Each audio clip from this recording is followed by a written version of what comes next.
మేము రెడీ.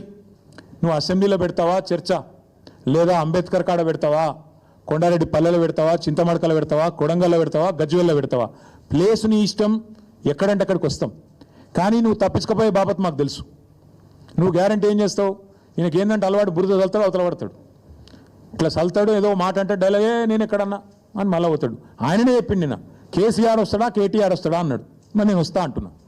నీకు దమ్ముంటే రా, లేదంటే ఇంకొక ప్రతిపాదన 8 తారీఖు నాడు, ఇలా 5 తారీఖు, ఎందుకంటే ముఖ్యమంత్రి గారికి ప్రిపేర్ అయ్యేందుకు టైం పడుతుంది. 8 తారీఖు నాడు 11 గంటలకు మేమందరం వస్తాం.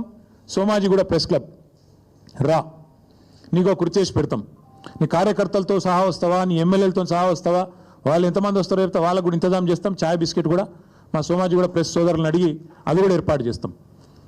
సోమాజిగూడలో ప్రెస్ క్లబ్లో 11 గంటలకు 8 తారీఖు నాడు నేను రెడీగా ఉంటా. నువ్వు వస్తావా రావా నీ ఇష్టం. నువ్వే ఛాలెంజ్ ఇసిరినావు, రావాలని కోరుతున్నా. వస్తే సంతోషం, మీడియా ముందే చర్చిద్దాం. నీళ్ళకు నీళ్ళు పాలకు పాలు. ఇంకొక మాట కూడా నేను చెప్తా ఉన్నా. ఇవాళ మా